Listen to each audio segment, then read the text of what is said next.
रूप से मेरे छोटे भाई बदर अली जो लंबे समय से इस क्षेत्र में मेहनत कर रहे हैं और जहां भी कोई परेशानी किसी गरीब कमजोर पे आती है उसकी लड़ाई लड़ने का काम करते हैं। उन्होंने भी संकल्प मन में करके इस आंदोलन को मंजिल तक पहुंचाने के लिए अपनी कमर कसी है। मैं उनका दिल की गहराइयों से धन्यवाद करता हूं। मैं मेरठ की सरजमी पे अपनी बात को शुरू करने से पहले उन तमाम संतों, गुरुओं और महापुरुषों के चरणों में श्रद्धा के सुमन अर्पित करता हूं, जिनकी वजह से आज हमें ये स्वाभिमान सम्मान का जीवन मिला।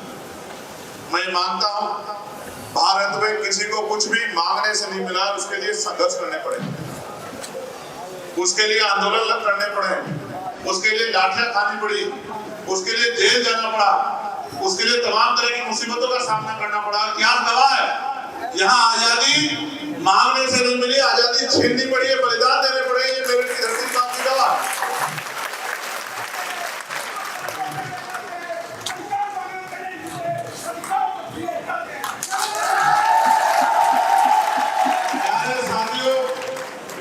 तथागत गौतम बुद्ध से लेके जगत गुरु सतगुरु रविदास जी, भगवान वाल्मीकि महाराज, गुरु नानक, संत कबीर, गुरु घासीदास, नारायण गुरु, डॉक्टर APJ अब्दुल कलाम साहब, वीर अब्दुल हमीद साहब, राष्ट्रपिता ज्योतिबा फूले, छत्रपति साहू जी महाराज, विश्वरत्न डॉक्टर बाबा साहब अम्बेडकर, महामना रामसु वर्मा, चौधरी महाराज सिंह भारती, कोतवाल धन सिंह गुर्जर, मान्यवर साहब श्री काशीराम, संत राम BA प्रजापति, बाबू शिवदयाल चौरसिया, उन तमाम अर्जक संघ के समतावादी मानवतावादी विचार के तमाम उन महान पुरुषों को, चौधरी चरण सिंह जी को, सबको मैं आज इस पावन मंच से श्रद्धा के सुमन अर्पित करता हूँ। सम्मानित साथियों, अभी की सरकार को तो लगता है और उनके नेताओं को भी कि आजादी 2014 के बाद ही मिली। उससे पहले देश आजाद नहीं था, लेकिन सच ये नहीं है।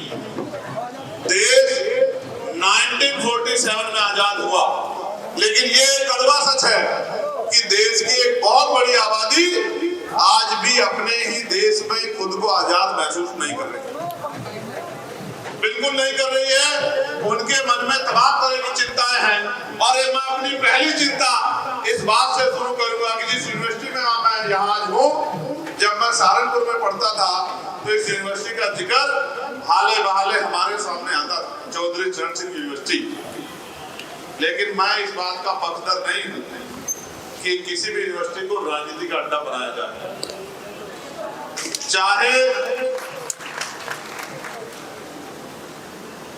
चाहे हमारी पार्टी का ही कार्यक्रम क्यों ना हो या किसी और पार्टी का कार्यक्रम हो, यहाँ मैंने महसूस किया ये विद्यालय है, यहाँ बच्चे पढ़ने आते हैं। अगर ये राजनीतिक अड्डा बना तो मैं आपको लिख के देता हूँ, कल इसका खामियाजा इस पूरे जिले को और इस क्षेत्र को भुगतना पड़ेगा। मेरी बात मानिए। विद्यालय विश्वविद्यालय पढ़ने के लिए हैं, अस्पताल इलाज के लिए हैं, इबादत गाह इबादत करने के लिए, हर चीज को अलग अलग तरीके के लिए बनाया गया। एक चीज किसी दूसरी जगह पे नहीं हो सकती और दूसरी चीज किसी दूसरी जगह पे नहीं हो सकती। जो इबादत घर है उनके लिए उनमें सियासत नहीं हो सकती है और जो सियासत घर है उनमें इबादत नहीं हो सकती। ये जो नया सब कुछ बदला है, मैंने बाहर बच्चियों को देखा, मैंने छोटी छोटी पढ़ने वाली बच्चों को देखा, उनके मन पे किस तरह का असर पड़ेगा कार्यक्रमों से। किसी भी दल के लोग, राजनीतिक लोग नारा लगाते हैं, झंडा घुमाते हैं, ढोल बजाते हैं, क्या उस जो भविष्य हमारा तैयार हो रहा है क्या हम उसको राजनीतिक भेंट चढ़ा सकते हैं? यहाँ के नेताओं को भले ना दिखता हो, आपने तो आज किया, इससे पहले प्रोग्राम होते आ रहे मैं जानता हूँ, लेकिन मैं चाहता था जिस दिन मैं जाऊंगा मैं इस बात को रखूंगा। जब मैं वहां जाऊंगा यूनिवर्सिटी में, मैं कहूंगा कि विद्या के मंदिर को विद्या का मंदिर रहने दो, अगर विद्या के मंदिर में राजनीति आ गई तो बड़े बड़े घरानों में बैठे राजनीतिक लोगों को सर छुपाना भारी हो जाएगा। मेरी बात को आगे मैं तो तब मानता हूं, अगर वास्तविकता में राजनीति लाना चाहते हो तो उत्तर प्रदेश की सरकार घोषणा करे कि सभी विद्यालयों में, विश्वविद्यालयों में छात्र संघ चुनाव बहाल किए जाते हैं। मैं तो तब मानना चाहूंगा अगर सरकार कहती है कि हम करना चाहते हैं, विद्यालय में हम लोग राजनीति ले जाना चाहते हैं। और मैं छात्र संघ से निकल के आया, मैं इस बात को जानता हूं। आज एक नई तरह की राजनीति भारत में है कि नेता का बेटा नेता बनता है, जो विधायक बन गया उसका बेटा विधायक बनेगा, उसकी दावेदारी मजबूत होगी, जो सांसद बन गया उसका बेटा सांसद बनेगा, जो चेयरमैन बन गया उसका बेटा चेयरमैन बनेगा। तो फिर ये संघर्ष करने वाले लोग कहां जाएंगे? भाई लोकतंत्र में तो जो संघर्ष करेगा जनता उसके साथ खड़ी होगी। अगर सारे ही परिवारों वाले नीचे के लोग उनके आगे बढ़ते रहेंगे तो फिर संघर्ष करने वाला खाटी नेता जो है, गांव देहात का नेता जो घर घर की समस्या को जानता, वो कैसे आगे आएगा? उसको कहां से मौका मिलेगा? पहले मौका मिलता था, शासन चुनाव होते थे, नौजवान संघर्ष करके छात्र राजनीति में आता था, पुलिस के सामने टकराना सीखता था, सरकार से, विश्वविद्यालय के प्रशासन से अपनी मांग को रखना सीखता था और उन मांगों के जरिए उसमें संघर्ष की ज्वाला आती थी और उस संघर्ष की ज्वाला उसको बहुत बड़ा नेता बनाती थी। लेकिन आज शासन चुनाव बंद करके गरीब गांव के छोटे छोटे परिवारों से आने वाले नेताओं का गला काटने की तैयारी सरकार ने की। मैं आपको विश्वास दिलाता हूं, जब समय बदलेगा और ताकत कमजोरों के हिस्से में आएगी तो शासन चुनाव बहाल कराए जाएंगे और ईमानदार से शासन चुनाव होंगे। मेरी बात को आप याद रखें। प्यारे साथियों, ये कार्यक्रम कार्यकर्ता सम्मेलन है, लेकिन असल में आप भी जानते हैं कि कार्यकर्ता बनाए क्यों जाते हैं। कार्यकर्ता सिर्फ सड़क पे संघर्ष करने के लिए नहीं बनाए जाते, कार्यकर्ता इसलिए बनाए जाते हैं कि वो कार्यकर्ता कल लोगों की आवाज बने, लोगों की समस्या को दूर करने का काम करे, लोगों की ताकत बनने का काम करे, लोगों की हिम्मत बनने का काम करे। लेकिन आज राजनीति का बदलता हुआ स्वरूप देखो, कोई नेता लड़ना नहीं चाहता, कोई नेता सत्ता के खिलाफ बोलना नहीं चाहता, कोई नेता सत्ता से गरीबों के हक की लड़ाई नहीं लड़ना चाहता। और हालात ये है कि आपके सामने ही आपके लोगों को चुप जाने का शिकार होना पड़ रहा है और सिर्फ आप इस वजह से चुप हैं कि कहीं आपका नंबर ना आ जाए। ऐसी राजनीति प्रदेश के लिए घातक होती जा रही। इसलिए आजाद समाज पार्टी जैसे संघर्षशील दल का और उसमें काम करने वाले मजबूत लोगों को आगे लाना बहुत जरूरी हो गया। जब मैं नगीना में चुनाव लड़ रहा था, आज मीडिया के एक साथी मुझसे पूछ रहे थे कि चंद्रशेखर भाई त्रिस्तरीय पंचायत चुनाव में क्या होगा, और मैं बात उतनी ही कहता हूँ, कहते ना आदमी को पैर उतने फैलाने चाहिए जिसकी दिल उसकी चादर, बड़ा बोल नहीं बोलना चाहिए, ऊपर वाले को बुरा लग जाता। तो मैंने उनसे कहा कि भाई मैं आज कुछ नहीं कहता, मैं आपको विश्वास दिलाता हूँ जब त्रिस्तरीय पंचायत चुनाव का रिजल्ट आएगा तो आप मेरी बात को याद रखना, आजाद समाज पार्टी का चुनाव पश्चिम उत्तर प्रदेश की सबसे बड़ी पार्टी होगी। इस बात को मेरी आप याद रखना।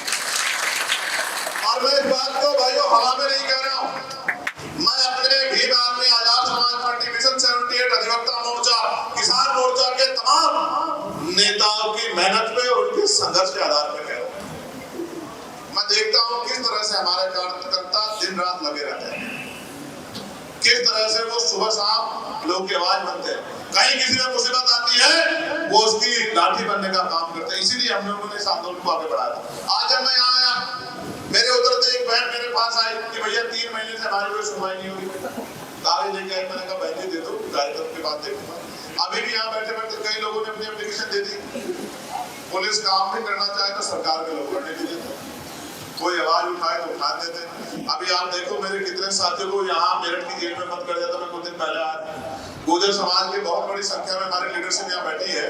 वो जब अपने महापुरुषों के सम्मान की लड़ाई लड़ने के लिए गए तो उनको निर्दोष लोगों को धारा 151 में पहले थाने में अरेस्ट कर दिया, जेल भेज दिया 151 में, और बाद में बड़े नेताओं को लगा कि भाई 151 तो कम है, तो अगले दिन बाद एक और मुकदमा लगा दिया और फिर उनको जेल में सड़ने के लिए मजबूर कर दिया।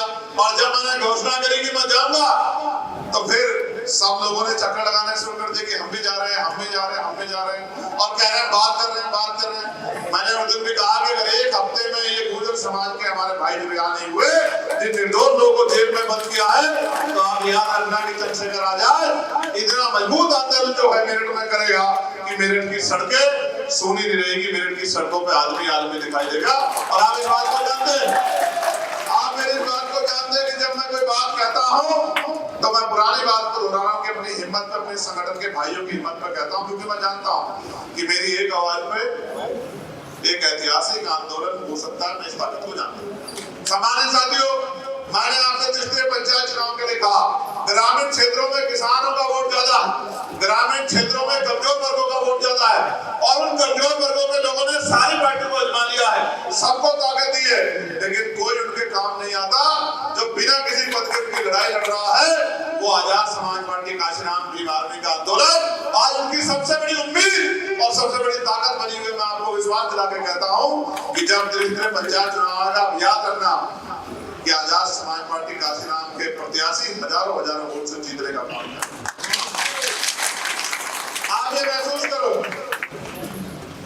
क्या हालात बन गए, ना आपकी धार्मिक मान्यता सेफ है, ना आपके धार्मिक अधिकार सेफ है, कहीं बुलडोजर चल रहा है, जितने लोग यहाँ बैठे हैं। आज तो हालात ये है, ये भी नहीं पता सुबह घर से निकलेंगे और शाम के समय ईमानदारी से खैर सलाह अपने घर आ जाएंगे, इस बात का भी आज भरोसा नहीं। कहाँ एक भीड़ ऐसी बैठी हुई है जो भीड़ धर्म के आधार पे, जाति के आधार पे, आपके कपड़ों के आधार पे, आपके पहनाव के आधार पे आपको मार पीट के अधमरा कर देगी, उल्टा मुकदमा भी आपके ऊपर कर देगी, आप पिटोगे भी और आपको जेल भी जाना पड़ेगा। इस तरह के हालात उत्तर प्रदेश में होंगे। और कानून दो तरफा हो गया, सत्ता के लोगों के लिए अलग कानून और आम आदमी के लिए अलग कानून। फतेहपुर में ऐलान किया गया सत्ताधारी पार्टी के नेताओं के द्वारा कि हम जो पुराना मुकदमा है उसको तोड़ देंगे। 3 दिन पहले ऐलान किया गया, बड़ी संख्या में फोर्स लगी, मैंने अपनी आंखों से देखी कि फोर्स लगी हुई है। हम आश्वस्त थे कि पुलिस अपना काम करेगी, लेकिन ऐसा लगा कि पुलिस को ये कहा गया था कि इनको रोकना मत, इनको इनका काम करने दो। और हुआ क्या, पुलिस की मौजूदगी में सत्ताधारी पार्टी के नेता आए और उस ऐतिहासिक जगह को तोड़ दिया, नुकसान पहुंचा दिया, और वो हाथ जोड़ते रहे पुलिस के। इतना खाकी को कमजोर मैंने कहीं नहीं देखा। आलोचनाओं से घबराना नहीं है, राजनीति करोगे, आरोप लगेंगे, आलोचना होगी, दुश्मन तमाम तरह के षड्यंत्र रचेगा, घबराना नहीं, डटे रहना है। वक्त जवाब देगा कि कौन सही है, वक्त जवाब देगा। प्यारे साथियों, एक दो लाइनें जो है ये मेरी अपनी नहीं है, ये मैंने किसी ने मुझे लिख के भेजी है, मैं पढ़ देता हूँ, बड़ी शानदार, और जिनके लिए आपको समझ आएगी, बड़े गौर से सुनोगे तो समझ आएगी। सही वक्त पे करवा देंगे हदों को एहसास, सही वक्त पे करवा देंगे हदों को एहसास, कुछ तालाब खुद को समंदर समझ बैठे हैं। समय बदलेगा, सब यहीं रहेंगे, गरीबों के हाथों में भी सत्ता की बागडोर होगी, इस मंच पे बैठे लोगों के कलम में भी ताकत होगी। जब दौर बदलेगा, जब वक्त बदलेगा, जब माहौल बदलेगा, तो माहौल इतना खुश मिजाज होगा कि हर एक आदमी का सम्मान होगा और नफरत की कोई कहीं जगह नहीं होगी। सब लोग मिलजुल के आगे बढ़ेंगे, नौजवानों को रोजगार मिलेगा, महिलाओं को सम्मान मिलेगा, महिलाओं को सशक्तिकरण मिलेगा, किसानों को उनकी फसल के दाम मिलेंगे, किसानों की आमदनी बढ़ेगी, उनको खाद डीएपी के लिए लाइनों में नहीं लगना पड़ेगा, और पढ़े लिखे नौजवानों को आगे बढ़ने के लिए तमाम तरह के अवसर मिलेंगे। मैं आपका बहुत बहुत धन्यवाद करता हूं। और कुछ साथियों के नाम सुन रहे हैं, पहले कोई नाम सुन कर भाई अभी बैठे रहो, एक और इम्पोर्टेंट घोषणा होगी, एक बार आप बैठे रहो, मैं निजामुद्दीन के हाथ में माइक दे रहा हूँ, फिर मैं अपनी तरफ से अलविदा ले लेता हूँ। मुझे बहुत बहुत और दोनों हाथ उठा के एक बार ऐसे जो है दोनों हाथ उठा के प्यार और आशीर्वाद मुझे दो कि इस लड़ाई को हम लोग बहुत मिलजुल लड़ रहे हैं, उससे लड़ते हैं। बहुत बहुत धन्यवाद। जय भीम, जय भारत, जय संविधान, जय मंडल, जय जोहार।